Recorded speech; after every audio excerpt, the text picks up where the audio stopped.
YTN 라디오 뉴스 정면 승부 4부 시작하겠습니다. 저희가 앞서 1부에서도 말씀을 드렸는데 지난 2018년 우리 대법원이 강제징용 피의자들에게 일본 기업에 배상해야 한다 이렇게 판결을 했죠. 그런데 우리 정부가 오늘 이 피해 배상 해법을 공식 발표했습니다. 지금 이 해법을 두고서 상당히 의견이 갈리고 있는데요. 자, 관련 내용 일본 도카이대 김경주 교수 연결해서 일본 내의 분위기나 또는 입장을 직접 들어보겠습니다. 김 교수님 안녕하세요. 네, 안녕하십니까. 예. 자, 일본에서 첫째로 제가 좀 여쭤보고 싶은 게 오늘 우리 정부가 발표한 것의 언론 보도 비중이 어느 정도 됩니까? 일단 아직 일본의 메인 뉴스 시간은 이제 방송 중심으로 이야기하면 저녁 7시, 9시 이때가 이제 프라임 타임입니다. 예. 그런데 그 전에 이제 5시경부터 시작되는 이제 정보 뉴스 프로그램이 있는데요. 예. 일단 여기서도 제일 첫 번째 꼭지. 네, 오늘의 주요 뉴스를 일단은 다루고 있습니다. 다만 아직 그 심층적인 분석은 이제 뭐 차차 나올 것 같은데, 예. 일단 인터넷 뉴스 뭐 검색 사이트 같은 데서도 일단 제일 첫 번째 정도에 나와 있는 그런 비중 있게 다루어지고 있습니다. 근데 지금 이제 3자 변제 방식 이것을 두고서 상당히 좀 얘기들이 많이 이 비판도 나오고 뭐 일부에서는 네. 이해할 수 있다 이런 얘기도 나오는데 교수님께서는 개인적으로 어떻게 판단하세요? 저는 개인적으로는 이 어떤 해결 방식 자체의 문제보다는 조금 더 이렇게 큰 틀에서 과연 이 문제를 우리가 해결하고 갈 것인가 아니면은 계속해서 우리의 주장을 끌고 갈 것인가 하는 선택의 문제가 일단은 있다고 봅니다. 지금 뭐 외교적인 정세라든가 뭐 북한, 중국, 일본, 미국 이제 주요 국가들이 많이 있는데 그 중에서 우리가 이제 외교라고 할 때 역시 이 국익, 그다음에 실리 외교 이게 이제 기본인데 그렇게 생각을 한다면. 과거 우리가 5년 동안 충분히 우리의 주장을 해왔음에도 불구하고 우리가 특별히 어떤 성과 없이 한일 관계만 상당히 많이 악화되는 그런 경험을 해왔거든요. 그런 의미에서는 국내적으로 그렇게 크게 평가를 받지 못하더라도 어느 정도 누군가는 정치적인 리더십을 발휘해야 되는 시기에 있지 않았나. 그런 의미에서 이번 해법이 저도 개인적으로는 조금 안타까운 부분이 있는 게 사실입니다만 결과적으로는 이렇게 해서라도 앞으로 나가는 게 맞다. 그렇게 생각을 합니다. 근데 이제 앞으로 나간다라고 우리가 얘기를 했을 때 무엇을 위해서 앞으로 나가느냐 이 부분이 참 중요할 것 같은데요. 네네. 무엇을 위한다라고 얘기를 했을 때 일단은 지금 경제 위기에다가 북핵 위기가 자꾸 올라가니까 경제 안보 위기에서의 한미일 협력이 절실하기 때문이다. 이렇게 이해해도 되는 건가요? 그게 이제 가장 현실적인 문제죠. 아시다시피 우리 한일 간의 역사인식 문제가 그동안 단순히 어떤 역사인식 문제를 떠나서 수출 규제 문제라든지 지소미아라든지 양국 간의 경제적인 분야, 그다음에 안보적인 분야까지 이 갈등이 확산이 돼 왔습니다. 또한 양국의 국민 간의 여론도 상당히 악화되어 있는 게 사실이거든요.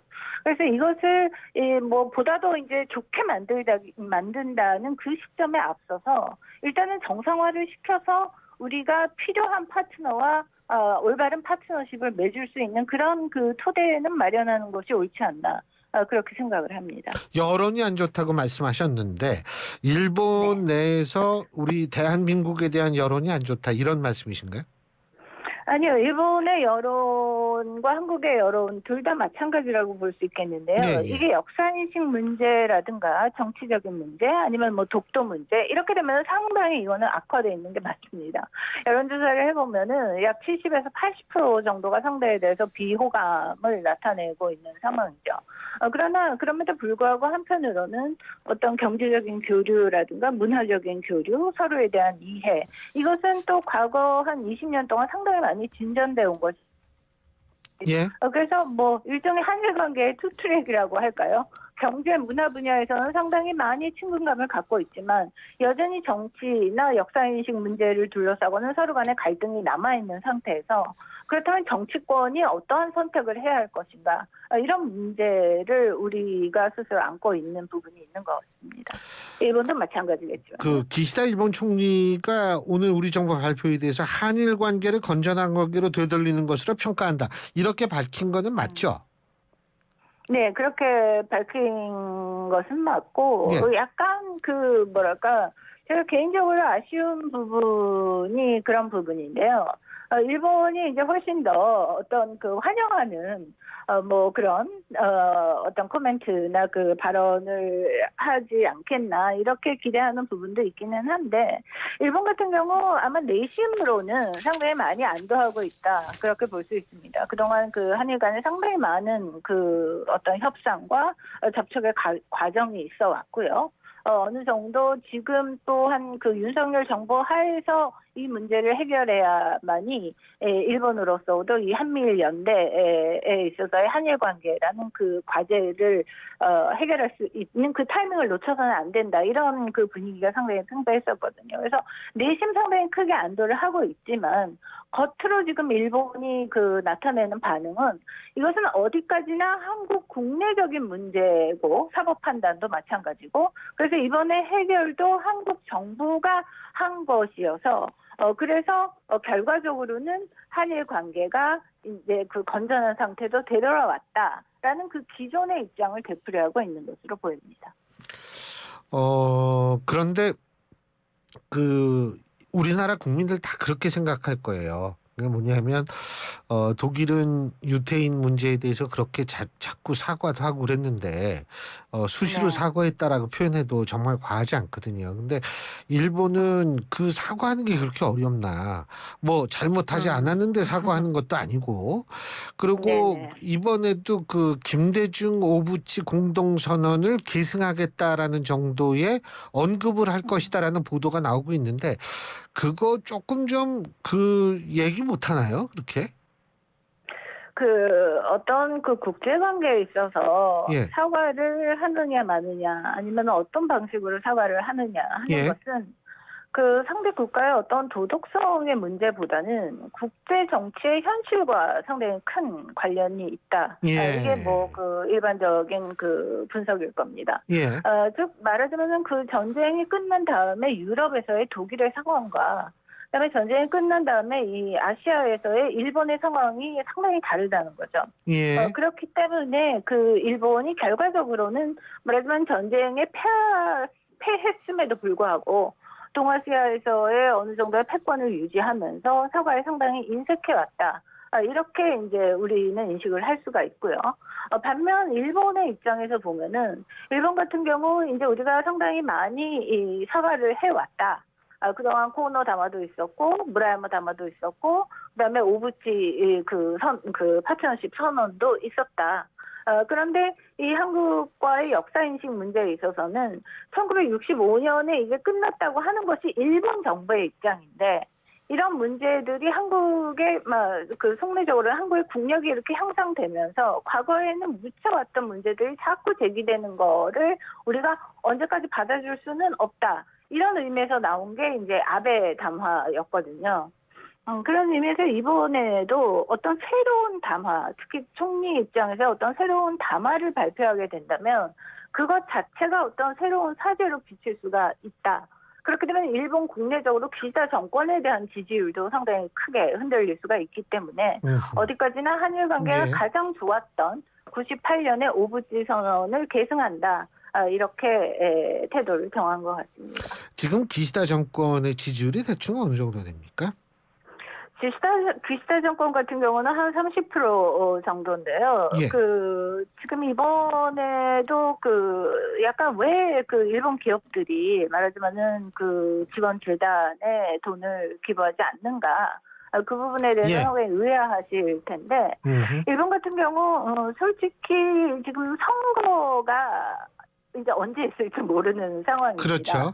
일본 같은 경우에 국회의원의 내각제니까. 임기는 예. 4년이어서 아직까지 이제 임기로 따지면 2년이 남아 있지만 지금 이 아베 전 총리의 그런 불의의 사고도 있었고, 예. 그다음에 기시다 정권으로서는 조금 더 자신의 그 리더십을 발휘하면서 이제 다시 한번 그 승부를 걸고 싶은 거거든요. 이렇게 되면 5월에 그 G7이 열립니다만은 이 5월 이후에 아마 해산이 있지 않겠는가. 올해 예. 안에는 또 말하자면 해산 총선거가 있지 않겠는가 이런 분위기이기 때문에 그 어떤 기시다 내각의 어떤 강한 이데올로기라든가 역사 인식보다는 예.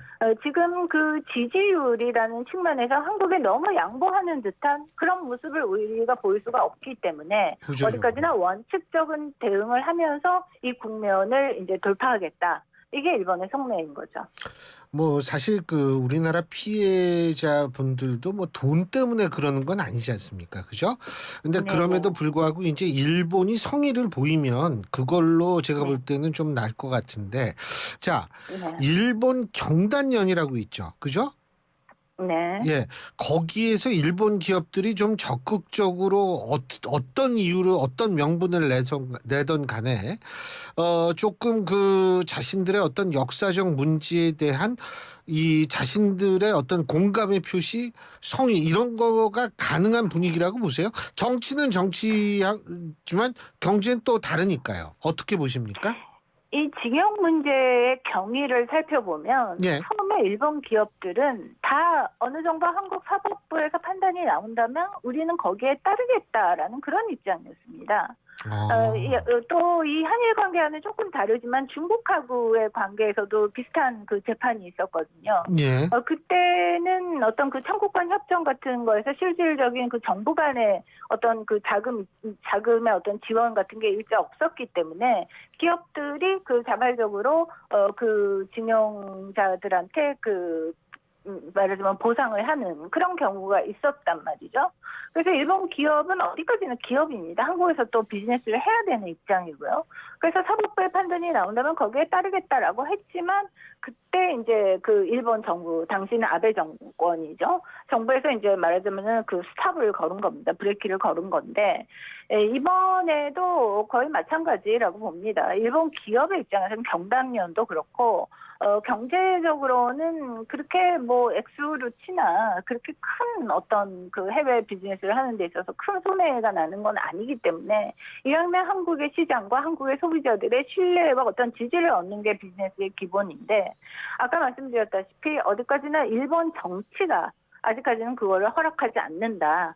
그러니까 기부를 한다면 그것도 그러니까 어떤 배상의 그 명목하에서는 말하자면 이런 한 푼도 내면 안 되지만 그게 아닌 제3의 기금 예를 들어서 이제 오늘 정확하게 그 명칭이 확정되지는 않았습니다만 뭐 미래 청년 기금 같은 그 제3자적인 기금에 자발적으로 기부하는 것은 얼마든지 허용한다. 그거는 일본 정부가 뭐라고 할 일이 아니다. 다만 이 배상과 관련해서는 1965년에 이미 해결됐다는 것이 일본 정부의 일관된 입장이기 때문에 그 배상의 성격이 있는 이 일제 강제징용 피해자 지원재단에서 내는 그 기금에는 일본의 그 기업들이 돈을 내면 안 된다. 아마 그런 입장이 아닐까 싶습니다.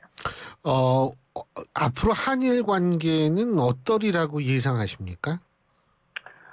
저는 기본적으로 오늘 벌써 그 수출 규제하고 관련해서는 뭐 일정한 움직임이 있었죠. 아까 말씀드렸다시피 이 역사인식 문제가 굉장히 중요하고, 그 다음에 또 피해자분들, 원고분들의 어떤 입장, 이것을 우리가 끝까지 경청하면서 어떤 해법을 마련할 것인가 하는 그 노력이 굉장히 중요할 겁니다.